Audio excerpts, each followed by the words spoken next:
RCN. Le son de la différence.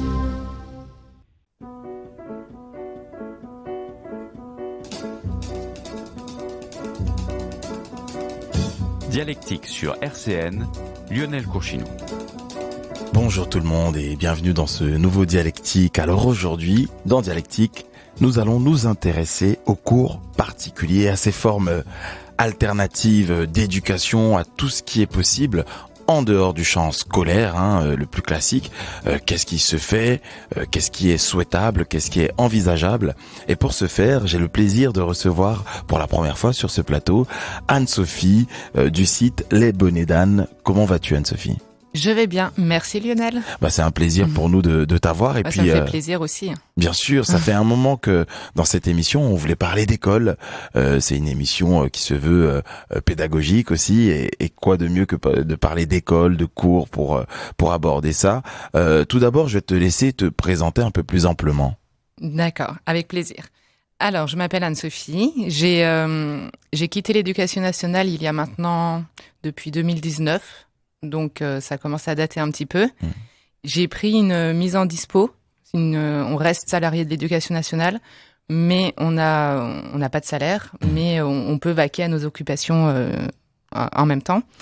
Et j'ai pris cette mise en dispo parce que je me sentais plus à ma place dans l'éducation nationale. Au bout de 3 ans, je me suis dit, il faut que je change. Donc, tu étais depuis 2016. Voilà, c'est ça, 2016, dans le 94. Et du coup, je me suis dit, qu'est-ce que je peux faire ? Et ça a été une grosse question, parce que je pensais ne plus vouloir faire ça du tout. J'ai lancé les cours particuliers, un peu la mort dans l'âme. Je me suis dit, je vais faire ça, je sais faire ça. Donc, je le fais. Et après, ça a commencé tout doucement. Puis arrive le premier confinement de mars 2020, le fameux confinement total. Et évidemment, en étant salarié de l'éducation nationale, nous n'avons aucune aide dans ces moments-là. Et en quittant ce confinement, je me suis dit, s'il y en a un deuxième, comment je fais ? Et là, mon téléphone n'a pas arrêté de sonner pour les cours particuliers. Et là, je me suis dit, bingo, c'est bon, c'est parti, c'est lancé. Et tu en faisais avant, du coup, les cours particuliers ? J'en faisais 3 mois avant, mais ça prenait tout doucement. Très, très doucement, je pouvais pas en vivre. Et après le premier confinement, ça a explosé parce que j'ai ressenti la détresse des parents qui m'appelaient et qui me disaient mon fils a pris du retard. Et qui dit retard, ça angoisse les parents pour les études. Même dans les petites classes. Parce que chaque niveau, au final, est important et on prend du retard en CE1, on prend du retard en CE2, CM1, CM2. Parce que tu étais prof à quel niveau ? Prof des écoles, donc ça va de la maternelle au CM2. Et j'étais remplaçante, donc j'ai fait à peu près tous les niveaux. Ce qui m'aide aussi dans les cours particuliers parce que j'ai un peu touché à tout. Donc je suis à l'aise un peu avec tous les niveaux jusqu'en 3e. Et du coup, les parents, leurs enfants qui n'avaient pas pris de retard, ont les enfants qui n'avaient pas de soucis particuliers ont pris du retard et les enfants qui avaient déjà des difficultés ont encore pris plus de retard. Donc ça veut dire que déjà, même avant le confinement, en plus de ton travail de prof, tu avais déjà cette appétence, cette envie de donner des cours particuliers. Alors non, c'est vraiment venu... Qu'est-ce que je fais ? Une fois que j'ai quitté, une fois que j'ai pris la mise en dispo, qu'est-ce que je fais ? C'est pas un métier, les cours particuliers, ça tend à l'être, mais ce n'était pas encore un métier qu'on pense. Parce que ce n'est pas considéré comme métier à part entière encore. Il n'y a pas de formation pour ça. Il n'y a pas de formation. C'est pas reconnu. Tout le monde peut donner des cours à domicile. Mais on y pense, en tant que prof, nous, on pense que éducation nationale. On pense pas tout de suite cours particuliers. J'ai entendu parler d'une formation qui s'appelle la formation précepteur. C'est une formation qui tend à un peu former les profs particuliers, mais il y a rien de reconnu officiellement, en tout cas au niveau de l'État. Je prends toujours l'exemple parce que effectivement, c'est pas reconnu parce que la seule formation qu'on a, c'est l'éducation nationale. Là, il n'y a qu'une seule formation, celle de l'État, celle de l'éducation nationale. Et c'est vrai que du coup, je prends toujours l'exemple de babysitter et assistante maternelle. On fait une différence entre les deux. Babysitter, c'est plus les étudiants qui font ça pour gagner un peu d'argent, et assistante maternelle, il y a un diplôme. Par contre, j'ai regardé la définition. Toute personne qui enseigne quelque chose est prof.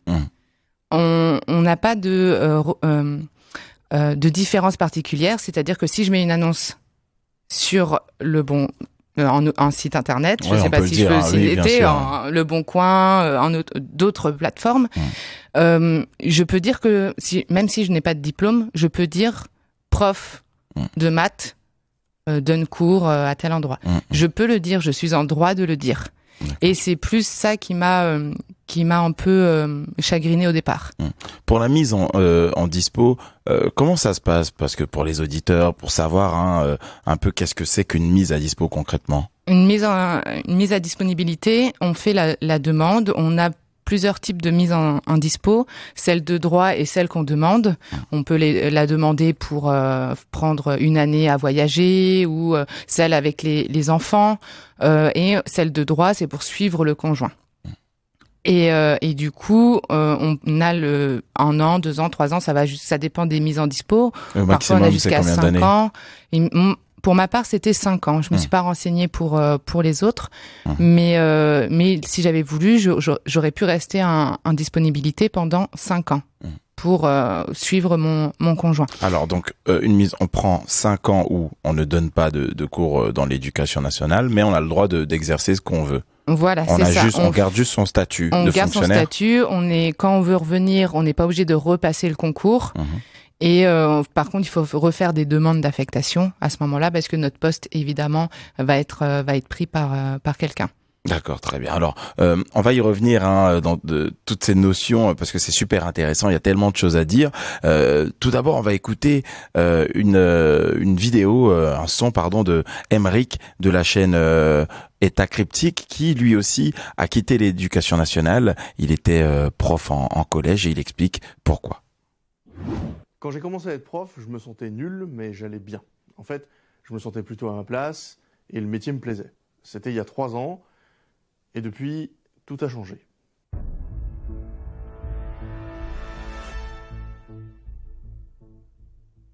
En novembre 2019, je reçois une inspectrice avec un grand sourire dans ma salle de classe. L'heure se passe et après on a un entretien et je me fais défoncer. Selon elle, ce que j'ai fait, c'est sans aucun intérêt. J'ai reçu après le rapport d'inspection. Et c'était vraiment horrible. En gros, ce qui était dedans, c'est que, tout simplement, j'étais un prof nul à chier. Alors ce rapport, il commence par un résumé de ma séance, et à chaque phrase, il y a un petit mot qui vient dire ce que je fais pas ou ce que je fais mal, selon cette inspectrice. Puis vient une longue liste, un bilan de compétences, un genre de liste de courses, quoi. Et là, c'est une catastrophe. Selon elle, j'utilise pas les bons termes en classe, j'ai pas la bonne démarche, je fais pas assez écrire les élèves, mes cours sont pas assez clairs, pas assez structurés, ils ont aucun sens pour les élèves. Pour elle, quand je pose des questions sur une image, en fait, je joue aux devinettes avec les élèves et ça ne construit rien du tout. Quand je montre une vidéo floue, mais que j'ai réalisée moi-même pour les élèves, elle me dit pas que l'idée pourrait être bonne, elle me dit vidéo sur laquelle on observe surtout des reflets en forme de collier, donc les reflets des lumières, quoi. Bref, je suis un prof de merde. En tout cas, quand je lis ce truc-là devant le secrétaire du collège qui vient de me le donner, c'est comme ça que je le ressens. Et je me sens super mal, à tel point que je vais demander à plein de gens autour de moi de lire le rapport et de me dire ce que eux en pensent. Et en fait, ce qu'ils me répondent ne me satisfait pas. Ils me disent qu'il ne faut pas trop écouter l'inspection, que c'est des gens qui sont loin du terrain, que le rapport c'est rempli de langue de bois, complètement creuse, du genre il faut mettre l'élève au cœur de l'apprentissage, et qu'en plus c'est quand même vachement violent comme description, c'est vachement violent comme manière de tourner les choses, que c'est vraiment tourné d'ailleurs de manière à me faire passer pour un genre de demeuré. Sauf que moi, ça me pose un vrai problème, parce que j'admette que ce qu'elle raconte est vrai, ou que je me dise que c'est de la merde, ça me met dans une position horrible. Parce que si je me dis qu'elle a raison, je dois accepter de me sentir super mal déjà, puis je dois surtout en tirer les conclusions, c'est-à-dire que tous les cours déjà faits, poubelle, on refait tout, c'est fondamentalement mauvais, donc on refait tout. Sauf que humainement, c'est pas possible, c'est un boulot trop lourd, mais bon, je fais pas l'affaire, alors il faut bien que je rentre dans les clous. Mais si je me dis qu'elle a tort, c'est encore pire en fait. Parce que moi, ça me renvoie à mon rôle de prof. Si elle a tort, comment moi je me positionne par rapport à ça? Parce que être prof finalement, c'est faire à des élèves la même chose que ce que cette inspectrice m'a fait. Alors oui, c'est qu'une foutue formalité administrative, cette histoire de bilan de compétences là. C'est une évaluation sur une seule heure de cours, en situation de stress, résumé dans un rapport qui ressemble à une liste de courses dans laquelle on me reproche de ne pas avoir mis tel ou tel produit. Oui, faut relativiser, d'accord, c'est qu'un papier. Mais un bulletin aussi, c'est qu'un papier. Je peux vraiment faire les mêmes reproches que ce que je fais à cette inspectrice à toutes les évaluations que j'ai faites. Je faisais pareil en corrigeant mes copies. C'était une checklist de ce que je trouvais non satisfaisant. Et je regardais un travail, et selon ce que je pensais être juste, je disais si les élèves savaient ce que je voulais, moi, qu'ils sachent. Et est-ce que ce rapport d'inspection est si différent aussi des appréciations que je mettais dans les bulletins des élèves? Je veux dire, oui, évidemment, il y a dans ce truc de l'inspectrice énormément de bullshit, de jugement à l'emporte-pièce. Mais est-ce qu'il y en avait moins dans mes appréciations dans les bulletins? Attention à approfondir le travail, il faut revoir les leçons, il faut se ressaisir, ça manque de sérieux, belle implication, attitude positive. C'est de la langue de bois en fait. Et en soi, c'est pas tant un problème que ça de faire de la langue de bois, mais le problème c'est que le contexte scolaire, ça devient très vite le contexte familial, et en fait ça a des effets. Si une inspection m'avait fait énormément de mal, imaginez le mal que ce que ça pouvait faire à un élève, le bulletin qu'il reçoit avec plein d'appréciations négatives. Imaginez le mal que moi je pouvais faire à des élèves. Et en gros, à partir de là, j'ai changé complètement de vision sur mon boulot. Le plus beau métier du monde, aider les élèves à se construire, tous ces trucs-là, moi ça a complètement pris l'eau. Maintenant, j'avais l'impression d'avoir fait du mal à des gens, à mes élèves. Je repassais dans ma tête tout ce que j'avais dit pendant les conseils de classe. Parfois, ce que j'avais dit en classe aussi, ce que j'avais dit à mes collègues, ce que je mettais dans les appréciations. Je ressassais et je m'en voulais. Et du coup, d'abord, je me suis dit qu'il fallait que je fasse mieux. J'ai tout changé dans ma manière de faire cours. Je montrais les évaluations aux élèves avant de les faire passer. J'en faisais plus, en me disant qu'en en faisant plus, ça permettait de se rattraper plus facilement. J'ai redécoupé toute l'organisation de l'année pour que ce soit plus court, pour que ce soit plus facile à apprendre. Mais en fait, quand il y a eu le premier confinement, j'ai réalisé que j'avais un décalage total avec l'éducation nationale. J'étais dans une espèce de fossé qui s'est creusé en fait entre moi et l'éducation nationale. Mes collègues, ils étaient horrifiés par le fait de ne pas voir leurs élèves, alors que moi, ça me soulageait énormément. Il n'y avait pas d'évaluation obligatoire, il n'y avait pas de conflit, il n'y avait pas de punition. C'était un bonheur. Et ça contrastait énormément avec le stress que je ressentais quand j'allais en cours. Finalement, pour moi, les élèves, ils étaient bien mieux chez eux que dans ma classe. Ce que je faisais comme cours, ça avait plus aucun sens. Les meilleures choses que j'ai faites dans l'éducation nationale, je considère encore maintenant que c'est pendant toute cette période à distance avec le confinement. Parce que, en fait, je faisais comme ce que je fais en vidéo ici. Quand vous me regardez, c'est pas sous la contrainte, on vous oblige pas à me regarder. Vous n'avez pas la pression d'une évaluation, je vais pas vous punir. Je vais pas aller voir vos parents. Et en vrai, ça paraît con, mais ça change tout. Et en mai et juin 2020, on a dû retourner en classe, mais franchement, avec les conditions, avec le protocole sanitaire et tout, puis l'approche des vacances et tout, il n'y avait aucune exigence à avoir. Et du coup, ça allait plutôt bien. Il n'y avait pas vraiment de stress. Par contre, après, il y a eu le mois de septembre. Alors c'est simple, j'ai commencé à faire des cauchemars à la mi-août 2020. C'était sur la rentrée exclusivement. Je me suis mis à bosser énormément pour qu'il n'y ait pas de conflit en classe, parce que je supportais plus de mettre des punitions. Puis je voulais que les évaluations soient réussies, parce que j'en pouvais plus de mettre des mauvaises notes, enfin des mauvais bilans de compétences. Et en fait, entre ça et le fait d'être prof principal, et à la fois encore dans un nouveau collège, j'ai tenu 5 semaines. Au début, je pleurais juste dans ma voiture. À un moment, j'ai plus réussi à dormir. Après quelques jours, je suis allé chez mon médecin, surtout pour éviter de m'endormir au volant, parce que c'était le principal risque, c'était de me cracher en voiture en fait. Et le médecin m'a dit que c'était le signe d'un début de dépression, et en gros, j'ai fait un burn-out, quoi. Et vraiment, il m'a fallu des mois pour réaliser que le problème, c'était pas ma santé mentale. La vérité, c'est que j'avais des valeurs, et les valeurs que je pensais défendre en tant que prof, c'était très très loin de la réalité de ce que je faisais.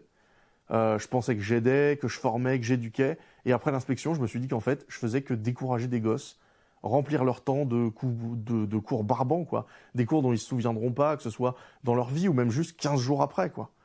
Je leur faisais du mal, en fait, comme cette inspectrice m'avait fait du mal. Et je me posais plein de questions. Qui j'étais pour faire ça? À quoi je participais, en fait? Je faisais vraiment de l'émancipation. C'était ça le but. Ça émancipe un gosse de passer son temps à subir des reproches. Quand j'étais élève, je m'en rendais pas compte, parce que j'étais validé par l'institution scolaire. Par les bonnes notes, par les bulletins, tout ça. J'avais pas envie de remettre tout ça en cause, parce que moi, j'en profitais globalement. Mais quand je suis devenu prof, ce rapport d'inspection, il m'a craché tout ça en pleine face. En fait, je suis devenu un mauvais élève en tant que prof. L'impression d'être nul, de pas être à sa place, d'être une déception, de jamais en faire assez. J'ai enfin réalisé ce que c'était d'être en échec scolaire, en étant enseignant et en étant moi-même en échec dans l'éducation nationale. Et voilà pourquoi j'ai quitté l'éducation nationale.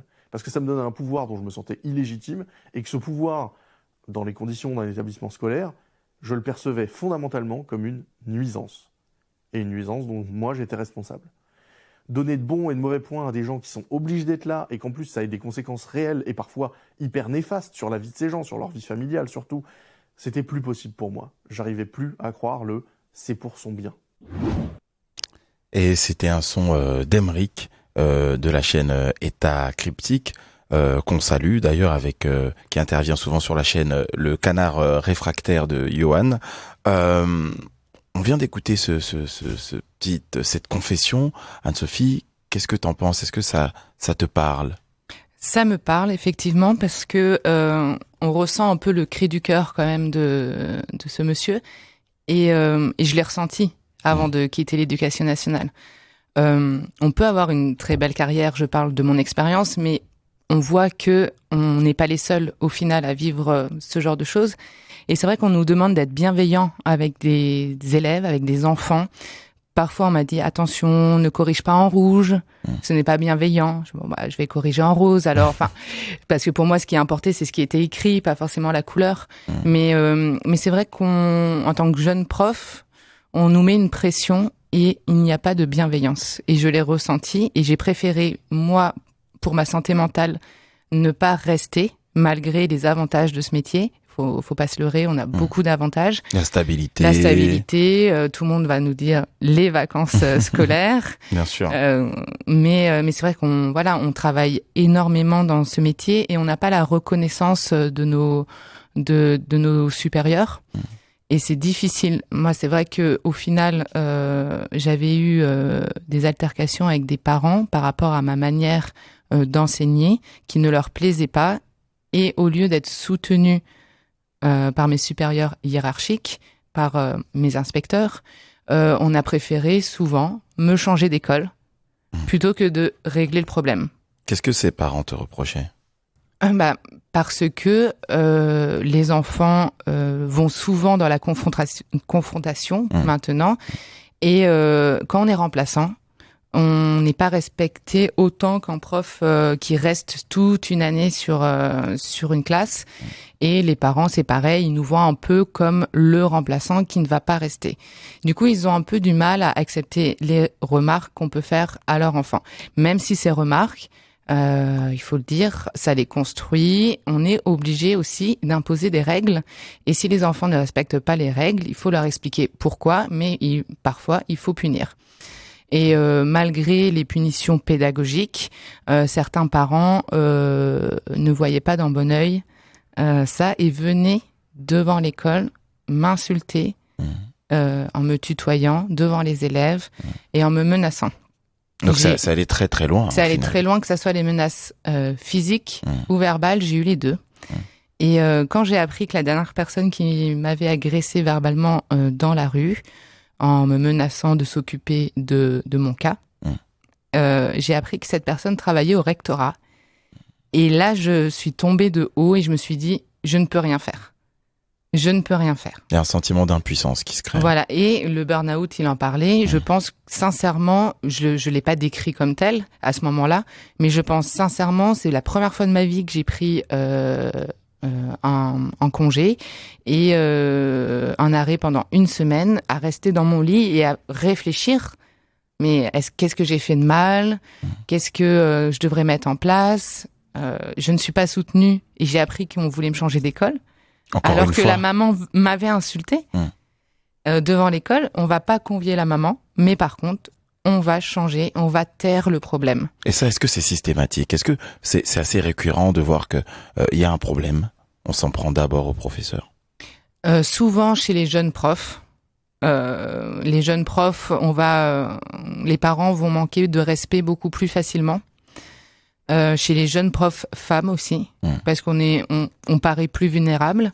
Et par contre, j'ai parlé avec beaucoup de professeurs retraités qui m'ont dit qu'ils avaient tenu parce que ils étaient en fin de carrière, mais que eux aussi, ils avaient vu le changement dans l'éducation nationale, que ça soit le changement des élèves, des parents ou encore du système éducatif. Et il est dû à quoi, selon toi, ce changement? Je serais plus apte à décrire le mal-être. Mais le changement, je ne sais pas. C'est un changement, je pense, générationnel. On apprend moins, je pense, à respecter les professeurs. Parce que les parents ne respectent pas de base les professeurs. Du coup, les enfants font la même chose. Mais moi, c'est pas les enfants le souci. Moi, un enfant qui est récalcitrant, qui a des difficultés, va être en colère parce qu'il a des difficultés, il n'a pas envie de venir à l'école. À cause de ces difficultés, je suis là pour l'aider. Et j'ai jamais eu de soucis avec des élèves et j'en ai eu des très, très, très, très difficiles à gérer, à me mordre, à me taper. À m'insulter. Parce que les petits, c'est vrai qu'ils sont beaucoup plus dans le contact charnel. Dans le contact, et c'est vrai que j'ai des élèves qui m'ont mordu en CE2. Mais c'est des enfants. Je suis plus apte à être patiente et là pour eux que des adultes qui vont venir me dire non, mon fils n'apprendra pas cette poésie, elle est trop triste. Waouh. Que voulez-vous que je réponde à ça?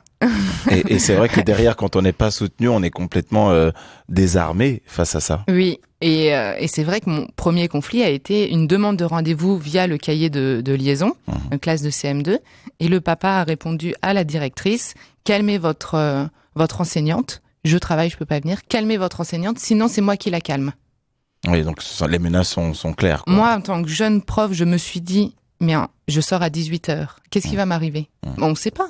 On ne sait pas. Et ce qui m'a choqué le plus, ce n'est même pas la parole de ce papa, c'est plutôt mes collègues professeurs qui m'ont dit « Ce n'est rien. C'est normal. » Donc il y a une forme d'acceptation, Ils s'habituent au non-respect par les parents. Et du coup, j'ai été choquée que les autres ne soient pas choqués. Parce que moi, j'étais choquée. Il n'y a pas de solidarité comme ça Non, mais ça leur interne. paraît... En fait, ils ont tellement de soucis avec les parents que ça leur devient normal. Il y a une normalité qui se fait. Et quand on sort les enfants au portail, on tend le dos parce qu'on sait qu'on va avoir... Voilà. Mon ex-conjoint à l'époque venait me chercher en sortie de classe à 16h30 de peur qu'il m'arrive quelque chose. Donc c'est aller se lever tous les matins, aller au travail avec la boule au ventre. C'est ça, comme il le racontait dans son audio. C'est vrai que on prend plus de plaisir à faire ce métier. C'est pour ça que je ne savais pas si je voulais continuer les cours particuliers. Je ne savais pas si j'avais perdu le plaisir d'enseigner ou juste le plaisir d'enseigner en classe. Et la réponse est là. C'était en classe que ça me posait souci. Cette pression, ce stress, il a parlé aussi au début de son audio de l'inspectrice qui vient et qui met des bons points, les mauvais points, surtout les mauvais points. C'est tellement aléatoire en plus. Il y a autant d'inspecteurs que d'académies. Il suffit, moi je suis tombée sur un bon inspecteur. Moi il a été un peu méchant. Et c'est vrai que moi, j'ai eu je n'ai pas été inspectée, alors qu'on est censé être inspecté en début de carrière. 3 ans je n'ai pas été carrière. Inspectée car dans cette académie-là, ils avaient pris de retard sur les inspections. C'était à Créteil? C'était dans le 94. Donc l'académie du 94, c'est tout ce qui est Créteil, effectivement. Et je suis même allée à l'inspection leur dire je n'y arrive pas dans cette classe, c'était un double niveau un peu compliqué, avec des enfants un peu compliqués. Je suis allée voir l'inspectrice, je lui ai dit je n'y arrive pas dans cette classe, venez m'inspecter, venez me dire ce qui va pas. Non, Madame Fougeron, nous n'avons pas le temps. D'accord, donc là il y a eu une demande même de ma part, parce que pour les enfants on veut le meilleur. Et si pour ça il faut venir se faire inspecter, qui normalement l'inspection est là pour nous aider, nous donner des billes et nous donner des conseils. Pas seulement taper sur les doigts. Pas seulement taper sur les doigts. C'est pas censé du tout être ça à la base. Et ils m'ont dit non, nous n'avons pas le temps de venir vous inspecter. Vous restez sur ce niveau avec vos difficultés. Et à gérer tout ce qui est conflit, Aymeric d'État Cryptique en parlait, les punitions. Et moi j'y ajouterais même peut-être la compétition. Oui, pour les élèves. Pour les gamins. Oui. Les enfants aujourd'hui, je me souviens quand on était plus jeunes, plus petits, innocents, on prenait le temps des choses. On a appris à patienter. Et c'est vrai que les élèves aujourd'hui, c'est tout dans l'insulte directement. Ils se chamaillent, mais c'est pas comme on se chamaillait, je trouve, à l'époque. Et en plus de ça, dès qu'ils ont terminé un travail, c'est j'ai terminé, je fais quoi? Donc, tu vas apprendre en livre, tu patientes. Je n'ai pas terminé avec tes camarades. Voilà, on leur apprend. Apprendre à s'ennuyer. À s'ennuyer, à lire, à être patient. Et ils ne sont plus patients maintenant. J'ouvre une parenthèse. Est-ce que c'est pas aussi du fait d'Internet, des réseaux sociaux, des écrans, les enfants sont tout le temps stimulés, sollicités. Le cerveau n'a même pas le temps de se reposer, de s'ennuyer. Je n'ai pas regardé les études sur ce sujet, mais de mon point de vue personnel, il me semble qu'il y a corrélation, effectivement. Et je pense que d'être toujours actif comme ça, c'est compliqué. C'est bête, mais je vois les enfants jouer dans ma rue, là où j'habite, et je les vois jouer dehors tous les soirs. Dès qu'il ne pleut pas, je les vois jouer dehors. Et je suis là, mais c'est cool. Comme nous, à l'époque, on allait au bout de la rue, on jouait avec les voisins. Ben là, ils le font, ils vont construire des cabanes, ils se lancent des avions en papier.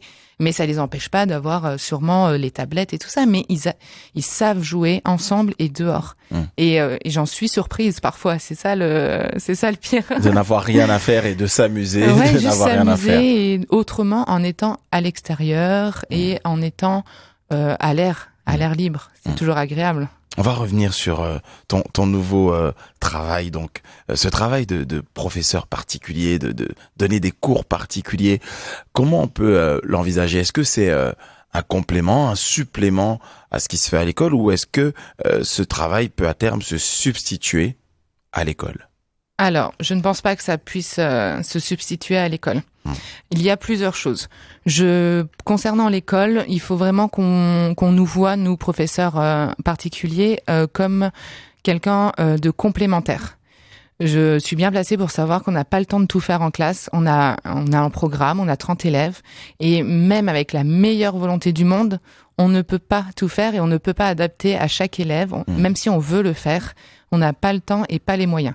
On nous dit d'adapter, mais malheureusement, on peut pas. On ne peut pas. Donc nous, on est là, on reprend l'élève à des moments où il est disponible, un peu plus calme, tout seul, et on reprend les notions qui ont posé souci. C'est pour ça qu'on me demande souvent, tu fais quelle matière en cours particulier? Je fais la matière, il y en a pas. Je pallie aux difficultés, et que ça soit en français, en maths. Voilà, je cible la difficulté et je prends le temps. S'il me faut 3 séances pour une notion, il me faudra 3 séances. Et les parents comprennent. Parce que les parents sont souvent présents pendant les cours, parfois même à ma table, parce qu'ils apprennent aussi en même temps que nous. Et ils comprennent que je prenne le temps. Donc, du coup, voilà, ça c'est on se substitue pas.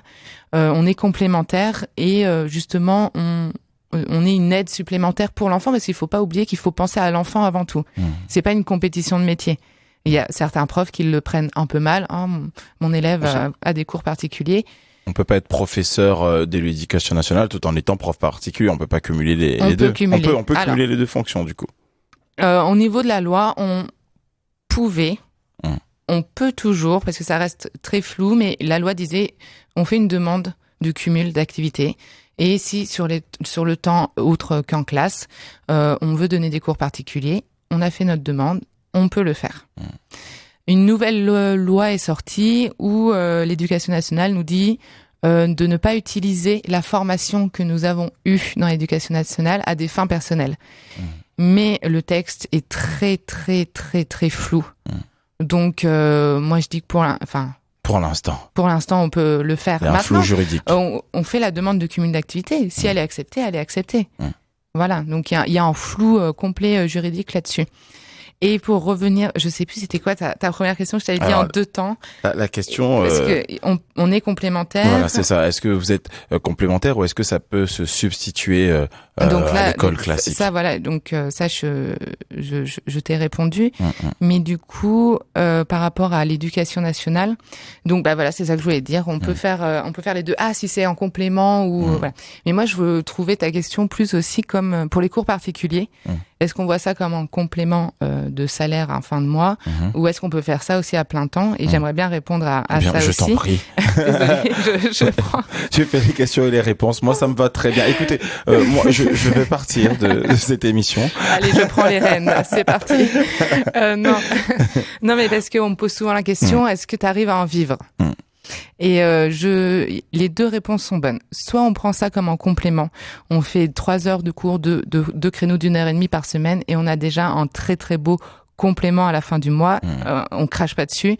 Parce qu'en fonction des échelons dans l'éducation nationale, on est plus ou moins payé. C'est combien les prix pour les cours particuliers? Je vais donner des cours particuliers. J'ai combien par heure ou par mois? Entre 20 et il y en a qui montent à 50 en fonction de la 20 euros par heure ou 50 euros par heure. Moi, je vois plus entre 20 et 30. Et en fonction de la spécialité, parfois, ça augmente ou non. Mais il faudra qu'on reparle aussi des tarifs. De toute façon, on va parler du tarif, on va parler de tout ça. Juste avant, tu me disais que les élèves, c'est un complément, c'est un supplément. Qui dit supplément dit peut-être surcharge. Est-ce que j'imagine que les élèves, tu les as après une journée de cours ou le week-end ou le mercredi après-midi, oui. S'ils ont pas cours. Est-ce que parfois tu sens qu'ils sont il y a un excès pour eux, hein, même avec toute la bonne volonté, ils sont un peu surchargés? Alors c'est paradoxal un petit peu parce que souvent mes élèves en sortie de cours sont plus aptes à continuer. Ils sont déjà actifs de la journée et quand je les prends en sortie de cours, c'est soit à 15h30. Donc ils ont pas une grosse journée, soit après, mais parfois ils sont encore dans l'esprit un peu travail et du coup parfois je préfère mettre mon cours le lundi à 15h30 plutôt que le samedi où ils ont que moi dans la journée et du coup ils pensent au foot après. Oh zut, on va pas au match ou voilà. Donc parfois il faut adapter. Des élèves vont être mieux le samedi, le week-end. Et d'autres mieux en journée. Mais maintenant, ça reste 1h30 dans la semaine. Enfin, je fais des créneaux d'1h30, c'est mon choix, mais ça reste 1h30 dans la semaine. Et par élève, pas plus. Par élève, toutes les semaines. Et qu'est-ce que c'est au final 1h30 dans une semaine? C'est pas énorme quand ils ont des difficultés et qu'ils en ont besoin. Parfois, j'ai des élèves où j'apprends que ils regardent la télé. J'arrive, ils travaillent, puis après ils regardent de nouveau la télé. Je me dis bon, au moins ils ont fait ça, au moins ça a été utile dans la journée. Ça a cassé un espèce de rythme. Oui, au moins je suis utile, mais c'est vrai que quand on est accueilli très très bien, parce que certes ils vont travailler pendant 1h30, ça fait beaucoup par rapport à l'école parfois pour certains, et j'adapte. Au pire je fais 1 heure. Au pire, je m'adapte. Si je vois que l'enfant est trop fatigué, c'est à moi aussi de m'adapter. Mais du coup 1h30, ils savent que c'est utile. Et les élèves qui sont récalcitrants au début en mode je voulais dormir, il est 9h, il est tôt. Maintenant, quand je suis absente pour cause de maladie ou autre, je leur manque. Et ils ont vu qu'ils avaient besoin de ça. Donc je suis accueillie à bras ouverts par les familles et aussi par les enfants. Je fais partie de la famille. Ah pour faire partie de la famille, c'est sûr que ils prennent ce temps comme quelque chose de vraiment bénéfique pour eux. Donc c'est pas une surcharge au final. C'est pas une surcharge. On vient de le démontrer. Hein, c'est pas une surcharge parce que surtout la plupart du temps, il faut que ça soit bien fait. Voilà. Puis les élèves sont encore dans l'esprit de l'école quand tu les as. Et en parlant d'esprit d'école, il y a Kanye West qui a fait un morceau dans l'album qui s'appelle College Dropout, donc viré du lycée. Et ce morceau s'appelle justement School Spirit, qu'on écoute tout de suite sur RCN. 13h, 14h, Dialectique sur RCN, Lionel Courchinou. Et on est sur RCN 90.7. On parle d'éducation, on parle de cours particuliers, on parle d'alternatives éducatives avec Anne-Sophie de la plateforme Les Bonnets d'Anne. On vient d'écouter le morceau de Kanye West, extrait de son tout premier album, College Dropout, et le morceau c'était School Spirit. Est-ce qu'en étant prof particulier, on a toujours cet esprit scolaire, cet esprit d'école? Oui, on l'a toujours, mais on l'adapte. On fait un peu à sa sauce. L'important, c'est que l'enfant réussisse. Et s'il faut une méthode, 2 méthodes, 3 méthodes, on le fait et on est beaucoup plus, un peu comme le son qu'on vient d'entendre, on est beaucoup plus détendu et cool. Et c'est vrai que il y a pas le stress. Ils sont pas obligés d'être là. Souvent, les parents demandent l'avis à l'enfant pour est-ce que tu veux faire des cours particuliers? Est-ce que ça t'aiderait? Et l'enfant dit oui. Donc on est détendu, on est bien. Et en termes de programme, c'est un peu à la carte. C'est un peu, tu t'adaptes, tu viens combler. Alors, les on a failles. toujours le programme en fond. On le connaît puisqu'on a été professionnel de l'éducation à la base, puis moi remplaçante, donc j'ai quand même touché un peu à tous les niveaux, on est obligé de connaître le programme, on le suit, mais à notre rythme, mais on le suit. On va pas s'aventurer sur d'autres choses. Souvent, je demande à l'enfant comment ton enseignant t'a expliqué ça. Quel terme il a utilisé, que j'utilise les mêmes termes. C'est pas pour l'embrouiller. C'est vraiment, ton prof a dit ça, je vais utiliser les mêmes termes pour ne pas le perdre. Toujours dans et cet puis esprit de surtout continuité. aussi qu'il n'arrive pas à l'école. Moi, ma prof particulière elle m'a dit c'était pas ça. On utilisait plutôt ce terme-là. Non, c'est la complémentarité. On va dans le sens de ce qui est dit en classe et on adapte pour qu'ils réussissent à enfin connaître et comprendre la notion. Pourquoi avoir créé cette plateforme, sachant que il y en a plusieurs qui existent déjà, qui font la même chose. Il y en a beaucoup. Plus ou moins bien payés, mais pourquoi? Mais j'ai jamais trouvé sur ces plateformes quelque chose qui me correspondait totalement. À quel niveau? Alors, au pluriel. Déjà, moi, le plus important, c'était de garder mon indépendance. Je ne voulais plus qu'on m'impose un tarif, qu'on m'impose une heure, qu'on m'impose des clients. Je voulais vraiment être libre. Et je me suis inscrite donc sur une plateforme. Et quelque chose m'a chagrinée directement, c'était que comme j'étais mélangée avec des non-professionnels de l'éducation, des étudiants ou des non-professionnels, je me suis vue devoir baisser ma valeur, mon taux horaire, parce que je pratique le crédit d'impôt, parce que je suis auto-entrepreneur, et malheureusement le clic se fait sur un taux horaire plus bas, mais donné par un non-professionnel qui ne va pas faire le crédit d'impôt. Imaginons, je demande 30 € de l'heure, avec mon crédit d'impôt, ça leur revient à 15 €. Un étudiant qui fait ça de la main à la main, qui met 20 € sur son profil, ça reste 20 €, parce qu'il ne va pas pratiquer le crédit d'impôt. D'ailleurs, petite parenthèse, les cours particuliers ont pris de la valeur depuis le Covid. Je pense qu'on est reconnu comme davantage professionnel. Vraiment. Ça tend. Il y a énormément de profs indépendants en France maintenant. Et des groupes se forment et beaucoup de profs font ça à plein temps aussi maintenant. C'est un peu mal vu par certains profs qui sont en poste aussi. Il y a une question d'orgueil. Oui, c'est pour ça que je vous dis la complémentarité. Il faut vraiment que les profs en poste ne voient pas notre rôle d'une manière négative. On peut les comprendre, il y a une frustration parfois de ne pas y arriver en classe parce qu'il faut gérer les conflits, je les comprends faut punir, totalement. Certains font ce métier parce que ils disaient c'est le plus beau métier du monde pour certains, mais il faut comprendre qu'il y a des failles. Et nous on est là pour combler un peu ces failles. Et non pas en concurrence. Ah non, totalement pas. C'est comme j'ai dit, je demande souvent ce que le prof fait. Je fais pas de l'aide aux devoirs. Donc l'enfant qui fera ses devoirs en dehors de moi, il sera pas aidé par moi. Donc il fait vraiment les devoirs seul. Moi je fais de l'aide à la difficulté. De l'aide à la notion. De l'aide à la notion, de l'aide à la difficulté. Il y a, c'est le cas de Wonder Woman, Estelle Collard, qui est encore prof en poste, prof de maths en collège, et qui a décidé de se mettre sur Internet pour capter ces jeunes et leur enseigner, donc sur son temps personnel, leur donner des notions, des compléments, et on écoute tout de suite sur RCN. Bonjour, tout d'abord, je vais te laisser te présenter. Alors, je m'appelle Estelle Collard et c'est Wonder Woman sur TikTok. Je suis professeure de mathématiques au collège et je propose des contenus de maths sur TikTok. Et ça fait combien de temps que tu es professeure de mathématiques ? Alors, professeur, je crois que je suis dans ma 8e année, en comptant le stage. D'accord. Alors, Wonder Woman, c'est ton nom sur les réseaux sociaux, Instagram où tu cartonnes et notamment TikTok, là où tu cartonnes le plus. D'où est venu ce surnom ?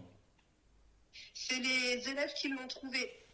Pendant le premier confinement, j'ai voulu créer des vidéos et j'ai demandé à mes élèves de trouver quelque chose d'original et ils ont trouvé Wonder Woman. Alors là, on parle de confinement pour nos auditeurs. C'est vrai qu'on t'a déjà reçu sur notre plateau. Tu as eu le temps de nous expliquer en long et en large d'où tout ça est parti, comment ça a commencé. Alors on va faire un petit récap, un petit résumé. Alors cette histoire, elle part du confinement, c'est ça ? C'est ça, oui. Mais disons que j'ai commencé sur YouTube Et c'était des vidéos seulement pour mes élèves. Et une fois qu'on est retourné à la vie normale, j'ai laissé tomber la chaîne YouTube. Alors, et beaucoup plus tard, je me suis lancée sur TikTok. alors qu'est-ce que tu fais sur TikTok finalement? Alors déjà, tout est centré sur les mathématiques. Donc l'essentiel, c'est des petits cours de maths, des cours flash, on va dire, pour revoir les bases, pour se remémorer certains cours. Sinon, je fais de l'histoire des mathématiques. Je parle des fans de sciences, parce qu'on n'en parle pas assez encore, je trouve. Je proposais des énigmes ou l'application des maths au quotidien. Alors c'est vrai que ton activité, elle s'est amplifiée pendant le confinement, hein, notamment sur les réseaux tels que TikTok.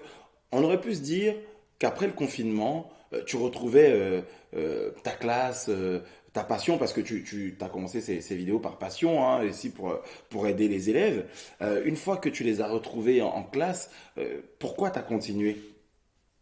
Alors justement, quand je les ai retrouvés en classe, j'ai pas tout de suite continué. Il y a eu une bonne pause de 1 an. Et c'est parce qu'un jour, je me suis inscrite sur l'application TikTok pour m'amuser. Et j'ai découvert d'autres enseignants qui étaient sur cette application. Certains qui faisaient de l'humour, d'autres qui faisaient des cours pédagogiques. Et je me suis dit, vas-y, lance-toi. Alors le format sur TikTok, il est de combien de minutes, combien de secondes? Alors, on a le droit à un maximum 1 minute. Et en gros, plus c'est court, plus ça marche. Alors c'est une véritable contrainte de devoir apprendre des notions parfois même difficiles pour nous les adultes à des adolescents en 1 minute.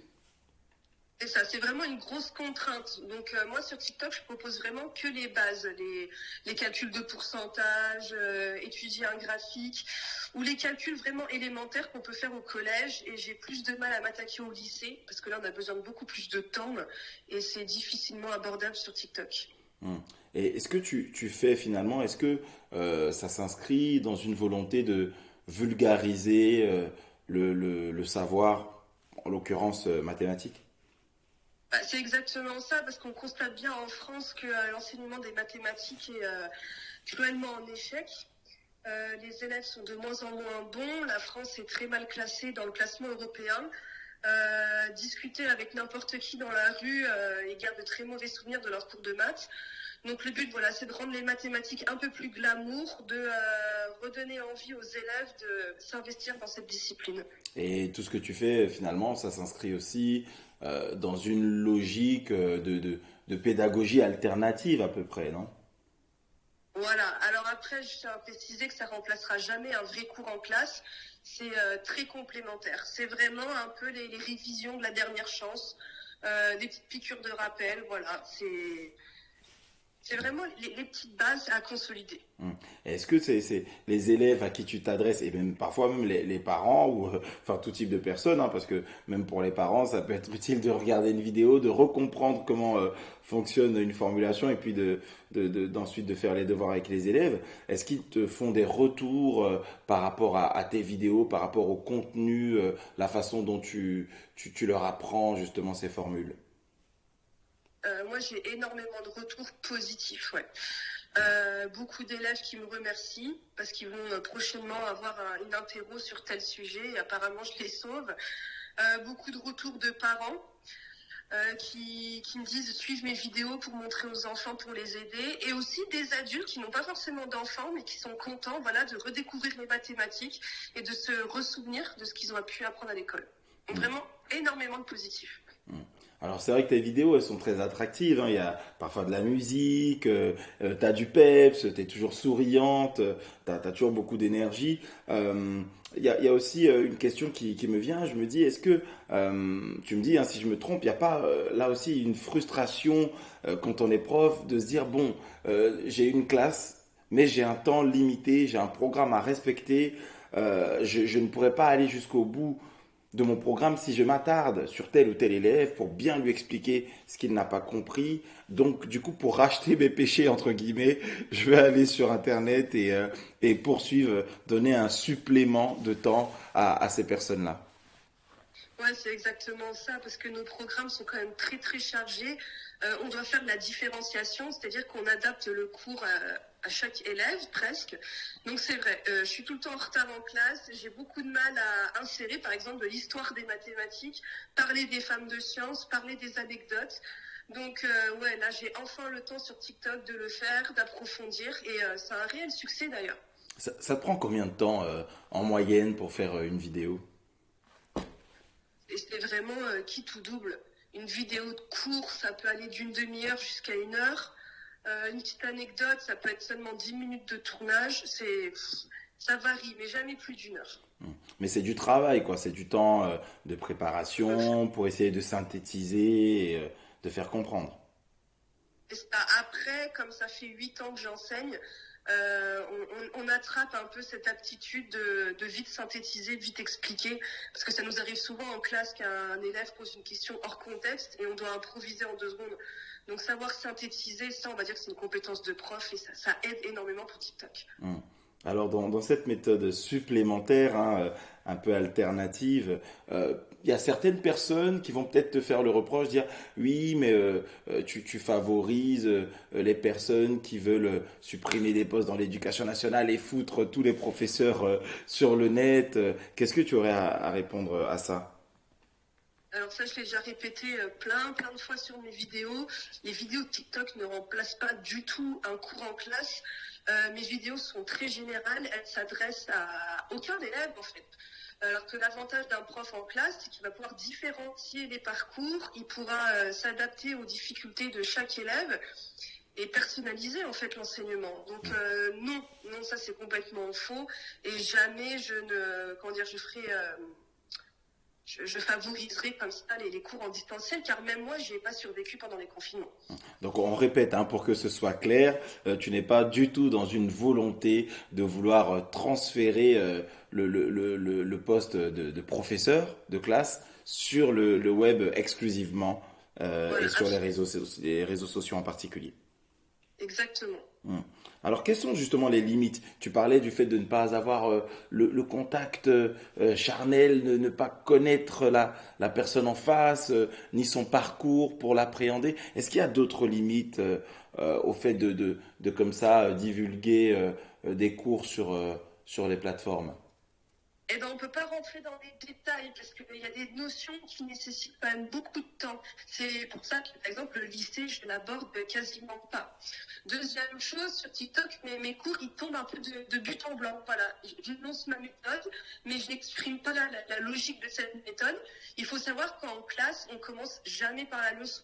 On va faire une activité de découverte pour que l'élève découvre par lui-même la leçon et que ça ancre plus facilement dans sa mémoire. Alors que sur TikTok, en fait, je donne tout gratuitement sans réfléchir.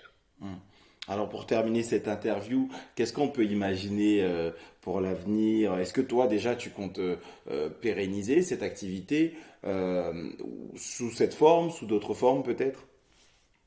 Non, je pense pas. C'est parce que là, on va dire que je suis jeune, j'ai pas de responsabilité. Donc, tout ce que je fais, c'est sur mon temps libre. Donc là, j'ai le temps de le faire. Mais peut-être que le jour où j'aurai une vie de famille, des responsabilités, je vais laisser tomber. C'est clairement pas ma priorité. Alors là, du coup, c'est carrément un message lancé à tous ceux qui te suivent. Allez-y à fond, profitez-en, parce que tout ça ne va durer qu'un temps. Voilà, exactement. Très bien. Eh bien, je te remercie, Estelle, d'avoir accepté de répondre à nos questions. Nous, à RCN, on adore tes vidéos et on les conseille très largement à nos jeunes auditeurs qui sont à l'écoute et même à leurs parents et à tout le monde d'ailleurs. Peut-être, je te laisse le mot de la fin. Vive les maths. Eh bien, vive les maths. Merci beaucoup, Estelle, et à très bientôt, je l'espère. Merci. Jusqu'à 14h, Dialectique sur RCN. Et on vient d'écouter l'interview d'Estelle, alias Wonder Woman. Donc allez sur ses pages TikTok, Instagram, YouTube, vous verrez, c'est vraiment formidable les petites leçons qu'elle donne en l'espace d'1 minute. Estelle, on te salue si tu nous écoutes. Alors on va revenir avec Anne-Sophie pour la dernière partie de cette émission. on parlait de ce qui fait la différence sur ta plateforme qui s'appelle Les Bonnets d'Anne. Anne, comme ton prénom. Comme le prénom, exactement. Faut pas se tromper. D'ailleurs, ça vient d'où les Bonnets d'Anne? Alors, les bonnets d'âne, à l'époque, au XVIIIe siècle, c'était une récompense pour les bons élèves. Ah. Et après, c'est devenu quelque chose de péjoratif et une punition. Après une humiliation, même, on peut dire. Et au XVIIIe siècle, voilà, ça récompensait les bons élèves. Et je viens renverser et je veux qu'on tende à retrouver un peu cette bienveillance. Et tu viens renverser tout ça en faisant la différence parce que il y a des conditions sine qua non. N'importe qui ne peut pas venir s'inscrire sur ta plateforme pour donner. Je valide personnellement les annonces. Je valide les profils en regardant donc la certification, la carte d'identité et le casier judiciaire. Très important. Donc ça a un côté rassurant pour les parents parce que tout le monde peut s'inscrire sur les autres plateformes et ça me tenait à cœur de me différencier là-dessus et si on m'a choisi pour mes cours particuliers personnels, c'est aussi parce que j'étais certifiée.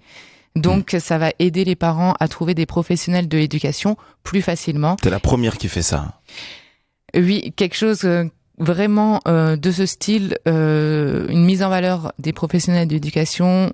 Oui, juste des professionnels de l'éducation qui restent indépendants. Oui, pour l'instant, je suis la seule. Alors, tu lances un appel aujourd'hui aussi à plusieurs professeurs dans l'Est et tu t'engages même à les accompagner dans leur démarche administrative, parce que parfois ça peut faire peur, effectivement, de se dire si je deviens auto-entrepreneur, comment je fais, quelles sont les démarches, comment être indépendant ou comment faire des compléments aussi en restant dans l'éducation nationale, qu'ils n'hésitent pas. De toute façon, je suis là pour les aider et je prends le temps avec chacun pour expliquer les démarches. Il y a un accompagnement. Et puis voilà, rien n'est imposé sur mon site aussi, ça c'est important, aucune commission, aucun taux horaire, aucun secteur. Comment elle se fait de l'argent sur ce site Oui, mais j'ai voulu avant tout faire quelque chose qui va aider les profs et aider les parents. C'est quelque chose, on revient sur la bienveillance encore une fois, j'ai voulu quelque chose à mon image qui moi m'aurait plu. Et moi, ça me plaît. Mon site, c'est ludique, c'est simple. Et du coup, il y a quand même un système d'abonnement facultatif à 5,90 € par mois qui va apporter des clics sur les annonces, la visibilité, l'ouverture aux commentaires, des avis sous forme d'étoiles. On sait pertinemment qu'entre deux annonces où il y a une à des commentaires et des avis positifs et qui est en tête de liste, on va plus cliquer sur celle-là que celle qui va être un peu plus loin dans la liste, sans commentaires et sans avis.